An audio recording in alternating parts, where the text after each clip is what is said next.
Hallelujah, praise the Lord. मैं आप सभी का आज के इस प्रोग्राम में स्वागत करती हूँ मेरे प्रियो। और हम परमेश्वर का धन्यवाद देते हैं कि खुदावन ने हमें एक बार फिर जोड़ा कि हम कलाम से कुछ बातों को सीख सकें। प्रभु का धन्यवाद बीते पूरे सप्ताह के लिए कि परमेश्वर ने आपको सुरक्षित रखा, हमें सुरक्षित रखा, ताकि हम एक बार फिर वचन से कुछ सीख सकें। और प्रियो, सच में मुझे आज का दिन ये बहुत अच्छा लगता है। मुझे इस तरह से सेवकाई करना बहुत अच्छा लगता है जब खुदा का कलाम मैं आप लोग के साथ शेयर करती हूँ। और मैं विश्वास करती हूँ जो कुछ भी यहाँ से प्रभु आपसे बात करते हैं, आप अपने जीवन में उन चीज़ों को करेक्ट करते हैं। हालेलुया। आज भी खुदा ने एक वचन के द्वारा मुझसे बात करी और मेरे हृदय में इस बात को डाला कि मैं ये वचन आपके साथ शेयर करूँ, क्योंकि मैं बहुत बड़ी ऐसी संख्या को देखने पा रही हूँ जिन्होंने एक समय यीशु मसीह से बहुत अधिक प्रेम किया था, जिन्होंने यीशु मसीह को जाना था। आप जानते हैं, यीशु मसीह को जानना ये बहुत ही खूबसूरत बात है, क्योंकि बहुत से लोग यीशु मसीह के बारे में जानते हैं कि वो मरियम का पुत्र है, यूसुफ का पुत्र है, दाऊद के वंश से उत्पन्न हुआ, और हिस्ट्री यीशु मसीह के बारे में उसकी हिस्ट्री को जानते हैं। पर बहुत कम है जो यीशु को जानते हैं। और यीशु को वो जान सकता है जिसने, जो होली स्पिरिट जिसके ऊपर यीशु को रिवील करता है, यानी कि पवित्र आत्मा प्रकट करता है आखिर यीशु कौन है। वो उस प्यार को, वो सैक्रिफाइस को जो यीशु ने मेरे लिए और आपके लिए किया, जब उस व्यक्ति पर भी ये बात प्रकट होती तो वो यीशु को जानता है। और बहुत बड़ी ऐसी संख्या मुझे दिखाई देती है जो प्रभु यीशु मसीह को जानते थे, जिन्होंने यीशु के स्वाद को चखा, जो प्रभु से प्यार करते थे, जो उसके भवन को दौड़े दौड़े जाते थे, जिनको संगति करना अच्छा लगता था, जो इबादत में बहुत समय बिताते थे, जो बोर नहीं होते थे वचन से कभी। पर मेरे प्रियो, जीवन में बहुत सी ऐसी बातें आई, दुष्ट ने बहका दिया और वो यीशु मसीह को छोड़कर अपने ही मार्ग को उन्होंने ले लिया। वो भूल गए उस प्रेम को, वो भूल गए प्रभु के उस बड़े अनुग्रह को जो उनके जीवन में हुआ था।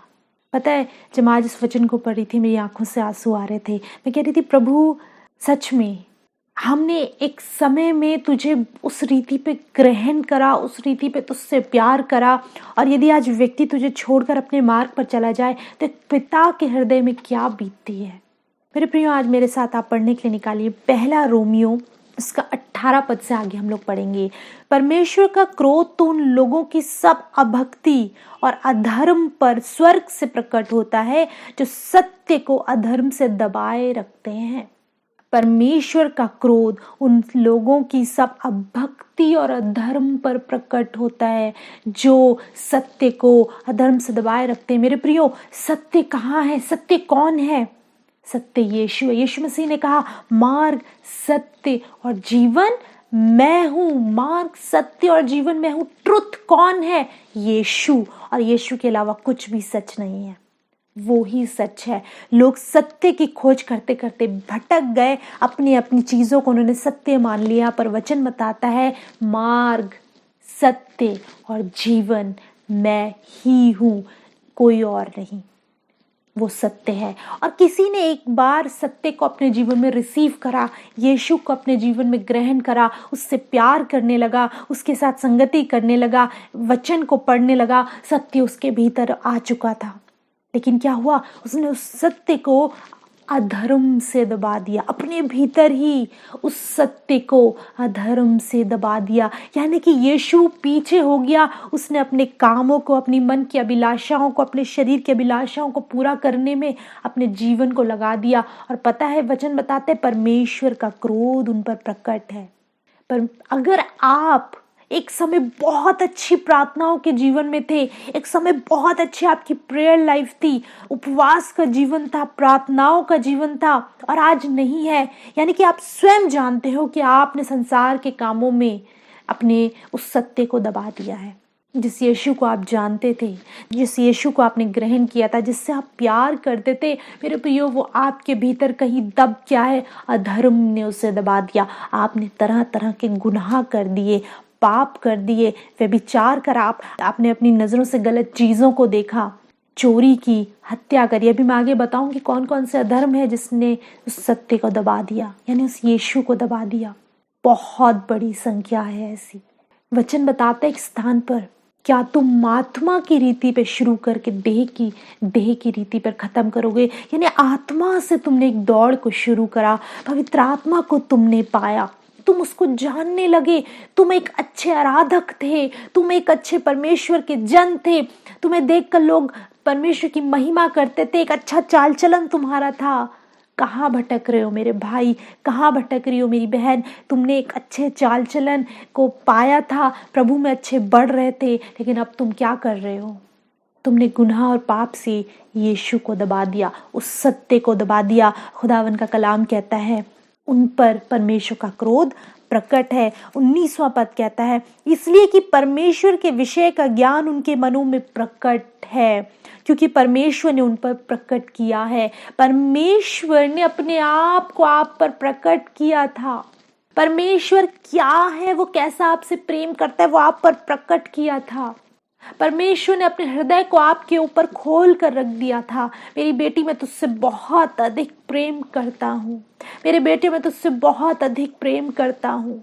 उसने अपने आप को आपके लिए खोल कर रख दिया, उस प्रेम को आपके जीवन में उंडेल दिया। आप उसे छोड़कर किसी और ही मार्ग पर चलने लगी। छोड़ दिया आपने प्रार्थनाएं करनी, छोड़ दिया आपने संगति करनी, छोड़ दिया आपने वचन को पढ़ना। अब मैं जानती हूँ ऐसे लोगों के हृदय में होली स्पिरिट बार बार चोट करता है। मैं जानती हूँ ऐसे लोगों के हृदय में पवित्र आत्मा बार बार दस्तक देता है, कहता है तू गलत कर रहा है, तू गलत कर रही है, वापस लौट जा। परमेश्वर का कलाम कहता है, परमेश्वर का क्या कहता है 19वां पद, परमेश्वर के विषय का ज्ञान उनके मनों में प्रकट है, क्योंकि परमेश्वर ने उन पर प्रकट किया। और 20वां पद कहता है उसके अनदेखे गुण अर्थात उसकी सनातन सामर्थ और परमेश्वरत्व जगत की सृष्टि के समय से उसके कामों के द्वारा देखने में आते हैं, यहाँ तक कि वे निरुत्तर हैं। 21वां पद, इस कारण कि परमेश्वर को जानने पर भी उन्होंने परमेश्वर के योग्य बड़ाई और धन्यवाद ना किया, परंतु व्यर्थ विचार करने लगे, यहाँ तक कि उनका निर्बुद्धि मन अंधेरा हो गया। परमेश्वर को जानने पर भी, मैंने अभी आपसे क्या बात कही, यीशु मसीह के बारे में जानना और यीशु को जानना अलग है। पता है आपको, संसार की आधी से ज्यादा जनसंख्या, दुनिया के आधी से ज्यादा मसीह जो अपने आप को मसीह कहते हैं, जो अपने आप को क्रिश्चियन कहते हैं, जो कहते हैं हम तो रेगुलर चर्च गोइंग पर्सन है, हम तो वचन को पढ़ते हैं, सुबह शाम पढ़ते हैं, वो यीशु के बारे में जानते हैं। बहुत बड़ी संख्या जिनसे मेरी बात होती है और जिनको देखकर मैं बता सकती हूँ यीशु के बारे में जानते हैं। हो सकता है उन्हें बाइबल की बहुत नॉलेज हो सकता है वो बहुत कुछ जानते हों, बहुत ज्ञान रखते हों, बहुत सारी उनके पास बाइबल्स हों और कमेंट्री बुक्स हों, बहुत कुछ हो, फिर भी मैं कहती हूँ यीशु के बारे में जानते हैं, क्योंकि परमेश्वर ने अपने आप को उन पर प्रकट नहीं किया। वो अभी भी उसके बारे में जानते हैं और वो उसी में खुश हैं। वो जानना भी नहीं चाहते उस पिता के प्रेम को, पर आप पर उसने अपने आप को प्रकट किया था। लिखा है परमेश्वर को जानने पर भी, पता है कोई अपने आप से परमेश्वर को नहीं जान सकता।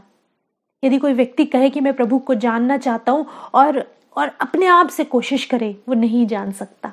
परमेश्वर उस पर प्रकट करते हैं अपने आप को। जब हम सिंसियर होते हैं, जब हम दीन होते हैं, हम नम्र, हमारा मन शुद्ध होता है। मत्ती 5 में क्या लिखा है, धन्य वे जिनके मन शुद्ध है, क्योंकि वो परमेश्वर को देखेंगे। यानी हमारा मन शुद्ध, हमारी आत्मा शुद्ध, हम पवित्र चाल चलन में है, तो परमेश्वर अपने आप को हम पर प्रकट करते हैं।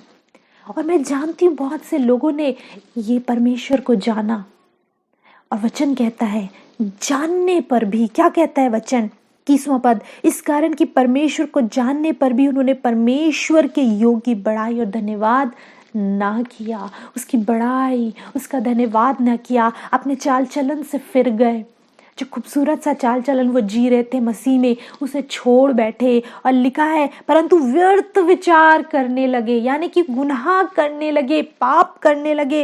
और कलाम कहता है यहाँ तक कि उनका निर्बुद्धि मन, जब मैंने इसे पढ़ा ना, निर्बुद्धि मन, वचन प्रभु ने मुझसे बात करी और कहा निर्बुद्धि यानी वो मूर्ख हैं, जिन्होंने परमेश्वर को जानने के बाद भी पाप के मार्ग को चुन लिया, जिन्होंने परमेश्वर को रिसीव करने के बाद, एक्सेप्ट करने के बाद अपने जीवन में, जिन्होंने परमेश्वर के उस प्रेम को, उस कुर्बानी को जो यीशु ने आपके लिए दी, उन सब बातों को जानने के बाद भी पाप का मार्ग चुन लिया, अपने हाथों के कामों में लग गए, शरीर की अभिलाषाओं को पूरा करने में लग गए। वचन बताता है निर्बुद्धि है वो, मूर्ख है। और ना सिर्फ निर्बुद्धि, ध्यान से पढ़िए क्या कलाम कहता है, उनका निर्बुद्धि बन अंधेरा हो गया। निर्बुद्धि, पहले वो मूर्ख बने, फिर वो उनका मन अंधेरा हो गया, सुन्न हो गए। मैं आपको आगे बताऊंगी, कलाम एक स्थान पर उन्हें कहता है वो सुन्न हो गए, यानी कि उनका निर्बुद्धि मन अंधेरा हो गया। और वचन कहता है 22वें पद में, वे अपने आप को बुद्धिमान जताकर मूर्ख बन गए। उन्होंने सोचा हम बहुत बुद्धिमान हैं, हमने तो सब कुछ जान लिया, हम वचन को जान चुके हैं, परमेश्वर को जान चुके हैं। हो सकता है ऐसे लोग जो प्रार्थनाएं करते हो, लोगों के जीवन में काम होता हो, लोगों की परेशानियां दूर होती हो सकता है प्रभु ने बहुत से दान वरदानों से इन्हें भरना शुरू कर दिया था, अपने लिए इस्तेमाल कर रहा था प्रभु इन्हें, पर क्या हुआ, इन्होंने अपने शरीर की अभिलाषाओं पर ध्यान लगाने लगे। आप जानते हैं मेरे प्रियो, यीशु मसीह की जब परीक्षा हुई, दुष्ट ने जब उसकी परीक्षा करी, 40 दिन आप जानते हैं यीशु मसीह जंगल में रहे और दुष्ट उसकी परीक्षा करता रहा। दुष्ट क्या चाहता था, यीशु अपने शरीर पर ध्यान को लगा ले, सेवकाई को भूल जाए, जिस पर्पस के लिए वो आया, जो क्रूस उठाने के लिए वो आया है, क्रूस की मृत्यु के लिए वो आया है, जिस पर्पस के लिए उसका जन्म हुआ है, वो उसे भूल जाए, उसे छोड़ दे, उसे त्याग दे, शरीर पर मन लगाने लगी। कहता है बोल इन पत्थरों को रोटी बन जाए। इसका अर्थ क्या है, दुष्ट कह रहा था अपने शरीर पर ध्यान दे, इसके अब थोड़ा सा जीवन है, संसार में थोड़े से समय के लिए तू है, शरीर की अभिलाषा को पूरा कर। मंदिर से कंगूरे पर ले गया, कहते हैं यहाँ से अपने आप को नीचे गिरा दे, परख कर देख शरीर की क्या उसके मन में डाल रहा था कि तू देख, परख कर देख कि परमेश्वर स्वर्गदूत भेजता है कि नहीं, तुझे बचाता है कि नहीं। उसके मन में संदेह को जा रहा था, सारी शरीर की चीजों की ओर उसका ध्यान केंद्रित कर रहा था। और मैं जानती हूँ बड़े बड़े सेवक, बड़े बड़े परमेश्वर के अभिषेक जन गिर जाते हैं इन चीजों में, जैसे ही शरीर की बातें आती हैं सामने। अपने आप को कितना भी आप सेटिस्फाई कर ले, कितना भी आप सोच ले कि नहीं मैं ऐसा नहीं करता, मैं ऐसा नहीं करती, पर प्रियो प्रभु सब जानते हैं कि आप किस चीज पर फोकस्ड है। अपने शरीर की चीजों को पूरा करने में आप फोकस्ड है या प्रभु के कार्य के लिए फोकस्ड है। परमेश्वर के कार्य को पूरा करने के लिए और परमेश्वर के लिए जीवन जीने में एक बहुत बड़ी कॉस्ट आपको पे करनी होती है। आपको शरीर को नो कहना होता है, जैसे यीशु मसीह ने कहा दुष्ट को कई बार नो। आपको भी कहना सीखना होगा।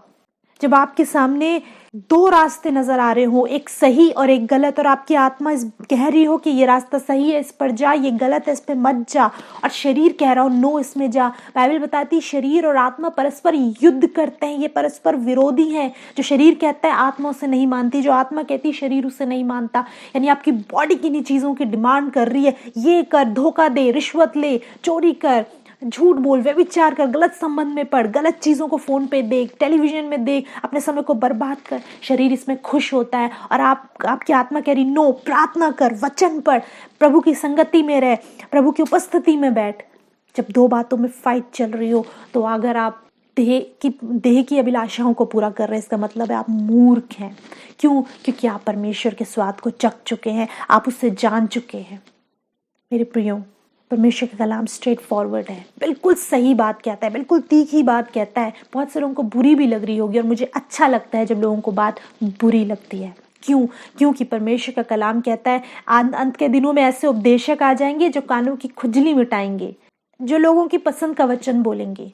कानों की खुजली वाले उपदेशक आएंगे, पर मुझे अच्छा लगता है जब खरा वचन बात करता है, लोगों को चोट करता है, और लोग झांक कर देखते हैं अपने भीतर और इस बात को देखने पाते हैं नो, मैंने ये चीज़ गलत करी है। जब लोग अपने मार्ग को बदल देते हैं, तब मुझे लगता है कि आज का प्रचार सक्सेसफुल हुआ। वरना दुनिया में बहुत प्रचार हो रहा है। अगर आपको वो प्रचार, वैसा प्रचार चाहिए मेरे प्रियो, तो ये गलत है। वचन कहता है वे अपने आप को बुद्धिमान जताकर मूर्ख बन गए, 23वां पद, और अविनाशी परमेश्वर की महिमा को नाशवान मनुष्य और पक्षियों और चौपाइयों और रेंगने वाले जंतुओं की मूर्त की समानता में बदल डाला। अविनाशी परमेश्वर, अविनाशी जिसका कभी नाश नहीं हो सकता, वो आदि अनंत काल से विराजमान है, आदि अनंत काल तक विराजमान रहेगा, उसका नाश नहीं हो सकता। मनुष्यों ने उसकी महिमा को जानते किसे दिया? पक्षियों को, चौपाए वाले जानवरों को, उसकी महिमा उन लोगों को दी। उसकी महिमा किसे दी? मनुष्यों को बड़ा मानने लगे, पक्षियों को मानने लगे, चौपायों को मानने लगे। वो परमेश्वर को जान चुका है, उसके कलाम को जानता है, चढ़ जाता है। वो परमेश्वर ने अपने आप को उस पर प्रकट करा, अच्छी चाल चलन में था, अच्छी दौड़ में था, खूबसूरत उसका जीवन था, पर उस जीवन को छोड़कर शरीर की अभिलाषा पर मन लगाने लगा, उसी को पूजने लगा। यानी कि वो धन के पीछे ही लग गया। कैसे करके मुझे ज्यादा से ज्यादा धन मिले, अपने ब्रेन, अपने माइंड को चलाने लगा, कैसे करके मुझे ज्यादा से ज्यादा धन मिले, मैं कैसे लखपति करोड़पति बन जाऊं, शॉर्टकट कैसे हो कि मेरे पास ज्यादा से ज्यादा धन आए। उससे इतना अधिक प्रेम करने लगा कि उसके लिए बाकी सारी चीजें व्यर्थ होगी। परमेश्वर भी सेकेंडरी हो गया। सेकेंडरी छोड़िए, कई लोग तो परमेश्वर को पूछते भी नहीं है। कई लोग तो सोचते हैं कि जो व्यक्ति है यही सब कुछ है, परमेश्वर बहुत पीछे है। उसके बाद भी नंबर होते हैं, मेरे माँ बाप, फिर मेरे भाई बहन, फिर मेरे बच्चे, ऐसे नंबर लगे होते हैं। परमेश्वर का तो स्थान ही नहीं होता। कई लोग ऐसे भी हैं। और जानते हैं, ये मुझे बुरा लगता है। ये वो कौन से लोग हैं? खुदा का कलाम कहता है प्रभु का क्रोध उनके ऊपर प्रकट है। ये वो लोग हैं जिन्होंने परमेश्वर के स्वाद को चखा है। परमेश्वर अपने आप को उन पर प्रकट किया था एक बार। कहीं आप वो लोग तो नहीं? अगर वचन आज आपसे बात कर रहा है तो आप वो लोग हैं। और आज प्रभु ने स्पेशली आपके लिए इस वचन को दिया है। 24वां पद कहता है, इस कारण परमेश्वर ने उन्हें उनके मन की, सबसे भयानक बात है, देखिए क्या कहता है, इस कारण परमेश्वर ने उन्हें उनके मन की अभिलाषाओं के अनुसार अशुद्धता के लिए छोड़ दिया कि वे आपस में अपने शरीरों का अनादर करें। इसलिए परमेश्वर ने उनके मन की अभिलाषाओं के अनुसार छोड़ दिया। इससे ज्यादा भयानक बात और कुछ नहीं हो सकती जब परमेश्वर आपको आपके मन के अनुसार छोड़ दे। Do whatever you want to do, करो जो तुम्हें करना है, और परमेश्वर आपकी ओर पीठ कर दे। अब आप करिए जो करना है। मन की अभिलाषाएं पूरी करनी है, शरीर की अभिलाषाएं पूरी करनी है, झूठ बोलना है, रिश्ते बिगाड़ देते हैं लोग। गुनाह, पाप, आजकल जानते बड़े बड़े गुनाह नहीं करते। आप किसी का खून करके नहीं आओगे, किसी के घर में डाका नहीं डालोगे। आप क्या करोगे? आप अपने मित्र से लड़ाई करोगे, झगड़ों में पड़ोगे, अपने परिवार में संबंधों को, भाई भाई आपस में प्रॉपर्टी को लेके लड़ते हैं, बहन बहन आपस में लड़ती हैं, माँ बाप का आप अनादर करते हो, उनकी बात नहीं सुनते, अनाज्ञाकारिता आपके जीवन में है, छोटी छोटी बातों में आपके मुंह से झूठ निकलता है, धोखा देते हो आप लोगों को, आप व्यभिचार करते हो, गलत चीजों को देखते हो, बहुत सारी ऐसी बुराइयां प्रियो, छोटी छोटी। आजकल बहुत बड़े बड़े गुनाह हो सकता है आप ना कर रहे हो, ये छोटी छोटी बुराइयां। और खुदावन का कलाम कहता है जब प्रभु को जानने के बाद तुम ये सब करते हो तो वचन बताता है वो उसे अपने उनके मन की अभिलाषाओं के अनुसार छोड़ देता है। क्या कहता है? इस कारण परमेश्वर उन्हें उनकी मन की अभिलाषाओं के अनुसार अशुद्धता के लिए छोड़ दिया कि वे आपस में अपने शरीर को अनादर करें, क्योंकि उन्होंने परमेश्वर की सच्चाई को बदलकर झूठ बना डाला और सृष्टि की उपासना की और सेवा की, ना कि सृजनहार की जो सदा धन्य है। और 28वां पद कहता है जब उन्होंने परमेश्वर को पहचानना ना चाहा तो परमेश्वर ने भी उन्हें उनके निकम्मे मन पर छोड़ दिया कि वे अनुचित काम करें। जब उन्होंने उसे पहचानना ना चाहा तो परमेश्वर ने उन्हें उनके निकम्मे मन पर छोड़ दिया। ऐसा तो नहीं है मेरे प्रियो कि प्रभु ने आपको आपके मन की अभिलाषाओं के अनुसार छोड़ दिया कि तुझे जो करना है तू कर। इससे भयानक बात नहीं हो सकती। मेरी रूह कांप जाती जब मैं इस वचन को पढ़ रही थी। मैंने कहा लॉर्ड ऐसा कभी कभी ना हो कि तू हमें अपने मन की अभिलाषाओं के अनुसार छोड़ दे। मेरा पिता मुझे देख ही नहीं रहा, यानी कि माँ बाप ने कहा बेटा तुझे जो करना है कर, हमारा तुझसे कोई संबंध नहीं। प्रभु मुझे देखे ही ना, परमेश्वर मेरी ओर ध्यान ही ना दे, ऐसा कोई दिन ना आए। प्रियो, लौट आने का समय, वचन बहुत है, हमारे पास समय कम है। मैंने बहुत सारी चीज़ें तैयार की थी, लेकिन एक चीज़ जो मैं आपके साथ शेयर करती हूँ वो है 2 अध्याय का 4 पद। लिखा है क्या तू उसकी कृपा और सहनशीलता और धीरज रूपी धन को तुच्छ जानता है? खुदा का कलाम कहता है उसकी सहनशीलता, पता है आपके प्रति वो बहुत सहनशील है, बहुत सहनशील। आप जानते हैं आप कब से गुनाह कर रहे हैं और आप कैसे कैसे गुनाह कर रहे हो, अपने सोच अपने विचार में हर दिन कितना गुनाह करते हो, वो आपके प्रति सहनशील है। वचन बताता है उसकी कृपा, उसकी सहनशीलता, उसके धीरज रूपी धन को तू तुच्छ जानता है। क्या ये नहीं समझता कि परमेश्वर की कृपा तुझे मन फिराव को सिखाती है? हालेलुया। खुदा का कलाम कहता है वो जानते हैं आप पे कृपा क्यों कर रहा है, वो आपके प्रति सहनशील क्यों है, क्यों वो धीरज धरा हुआ है, ताकि हम इस बात को जाने, इस बात को समझे कि हमारा पिता हमसे प्यार करता है और हम मन को फिरा सके। दो तरीके हैं मेरे प्रियो मन फिराने के। एक तो वो हम पर कोई विपत्ति लेकर आ जाए, दुख दे, पीड़ा दे, हम घिसटने वाली हमारा जीवन हो जाए और फिर हम अपने मन को फिरा ले, ओ प्रभु बस मैं बदलना चाहता हूँ। दूसरा, अब वो दूसरा तरीका प्रभु को सबसे ज्यादा प्रिय है। वो आपसे इतना अधिक प्रेम करे, वो आप पर इतना अधिक धीरज धरे बैठा रहे, वो आप पर इतना अधिक सहनशील बना रहे, आप पर इतनी अधिक कृपा करे और अनुग्रह करता रहे कि आप खुद अंदर से इस बात को महसूस करें, प्रभु कैसे तू मुझ पापी से इतना अधिक प्रेम कर सकता है, कैसे तू मुझ पर इतना अधिक मन लगा सकता है। ओ प्रभु मेरे काम देख, मेरा जीवन देख, इसमें कुछ भी अच्छा नहीं, फिर भी तू कैसे धीरज धर कर मेरी ओर निहार रहा है। क्यों तूने अभी तक मेरे जीवन को नाश नहीं करा। ओ कितनी महामारी चल रही है, कितना कुछ चल रहा, तूने कैसे मुझे जीवित रखा हुआ है। और फिर हम मन को फिरा ले। प्रभु को ये तरीका ज्यादा भाता है। मेरा प्रभु ऐसा ही है मेरे प्रियो, सहनशील है, वो धीरजवंत है, वो दयालु है। आज का वचन, जब मैं प्रार्थना में इस वचन को लेकर बैठी थी, मेरे आंसू निकल रहे थे। मैंने कहा प्रभु सच में जरूरी है लोग इस बात को जाने। मेरे प्रिय, एक खूबसूरत दौड़ आपने शुरू की थी, खूबसूरत आपकी प्रार्थनाओं का जीवन था, प्रभु को आपने एक्सेप्ट करा था अपनी लाइफ में, एक अच्छा जीवन आप जी रहे थे। आज भी मौका है, दोबारा से लौट जाइए, दोबारा से उसी प्रार्थनाओं के जीवन में लौट आइए। अगर आप प्रार्थनाएं नहीं कर पा रहे मेरे प्रियो, अगर आप वचन नहीं पढ़ पा रहे, मैं आपसे एक बात कहना चाहती हूँ, शुरू से शुरू करिए, जीरो से शुरू करिए। कई बार होता है कि हम डिस्ट्रैक्ट हो जाते हैं, हम दुनिया में खो जाते हैं, हमें दुनिया की चिंताएं, वो सब चीज़ों में इतना दब जाते हैं।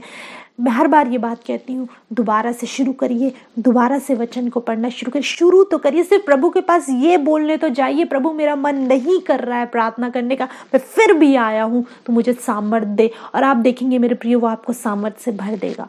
ईमानदारी तो दिखाइए उसके प्रति। लौट आने का समय है। खुदा का कलाम आज आपके लिए है, जो इस बात को कहता है कि जब एक बार तूने मुझे ग्रहण किया था, एक बार मैंने अपने आप को, अपने हृदय को तुझ पर प्रकट किया था, एक बार फिर से लौटा। वो धीरज धरे हुए आपका इंतजार कर रहा है। और वह नहीं तो अगर आप आज भी नहीं लौटे, प्रभु का कलाम कहता है वो उन्हें उनकी मन की अभिलाषाओं के अनुसार अशुद्धता के लिए छोड़ देता है। हालेलुया। खुदा का कलाम कहता है वो आपको छोड़ देगा। मन की अभिलाषाओं के अनुसार करते रहो, मूर्ख बने रहो। लिखा है उनका निर्बुद्धि मन अंधेरा हो गया। अंधेरा यानी कि अब उन्हें कुछ समझ में नहीं आता, वो बस कर रहे हैं गुनाह, बस पाप कर रहे हैं। ऐसा ना हो कि मेरे प्रियो, परमेश्वर आपको इस रीति पर छोड़ दे और फिर आपके पास कोई ऑप्शन ना हो, कोई रास्ता ना हो वापस आने का। आज अवसर है कि हम लौट आए अपने परमेश्वर के पास। हालेलुया। आइए अपनी आंखों को बंद करें और जितने भी लोग आज वास्तव में लौटना चाहते हैं, शुरू से शुरू करना चाहते हैं, रिपेंट करना चाहते हैं, आज अवसर है आपके पास। परमेश्वर ने दस्तक दी आपके हृदय में, स्पेशली आपके लिए। आइए अपनी आंखों को बंद करेंगे, प्रार्थना करें। Hallelujah, hallelujah. मेरे यीशु मसीह, मैं धन्यवाद करती हूँ तेरे वचन के लिए। बहुत सामर्थ्य है तेरा वचन, गांठ गांठ और गूदे गूदे को अलग करता है, आर पार छेदता है। मैं इस बहन के लिए प्रार्थना करती हूँ जो आज इस बात को कह रही कि मैं लौट आऊंगी। मैं इस भाई के लिए प्रार्थना करती हूँ जो इस बात को कह रहा है मैं लौट आऊंगा। प्रभु मैं तेरे पास लौट आऊंगा। ओ प्रभु मैं तेरी सहायता मांगती हूँ इस भाई और इस बहन के लिए। होली स्पिरिट आपकी सामर्थ को मांगती हूँ। प्रभु आपका कलाम कहता है मेरे प्रभु, तूने अपना पहला सा प्रेम छोड़ दिया। होने पाए प्रभु ये उसी प्रेम में लौट आए। पिता होली स्पिरिट आप इनकी सहायता करें। हर एक भाई, हर एक बहन, बच्चा, जवान, बुजुर्ग जो भी इस प्रार्थना को मेरे साथ कर रहा है प्रभु, मैं इनके ऊपर इसी समय तेरी सामर्थ को रिलीज करती हूँ यीशु के नाम से। इनका हृदय, इनकी आत्मा, इनकी देह पर दुष्ट के गढ़ों को ढा देती हूँ।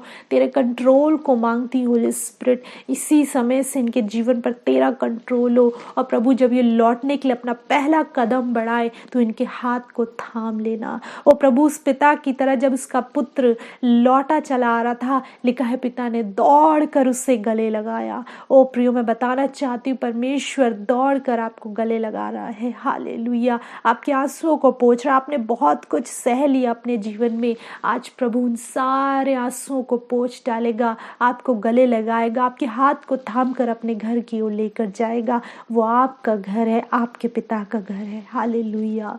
धन्यवाद प्रभु उस अद्भुत प्रेम के लिए जो तू हमसे करता है। हम सारा आदर, सारी महिमा, सारी इज्जत आपको देते हैं और माफ़ी मांगना चाहते हैं प्रभु, जब जब हमने तेरे हृदय को ठेस पहुंचाई। हमें क्षमा कर प्रभु। धन्यवाद के साथ प्रभु इस प्रार्थना को यीशु के नाम में पिता से मांगते हैं, आमीन। प्रभु का धन्यवाद आज के इस खूबसूरत वचन के लिए। और मैं जानती हूँ कि बहुत से जीवनों से आज वचन ने बात करी है और आप हमारी कांटेक्ट डिटेल्स को देखने पा रहे होंगे। मेरे प्रियो, ज़रूर से फ़ोन उठाइए, बात करिए और बताइए कि परमेश्वर ने आज आपसे क्या बात करी है।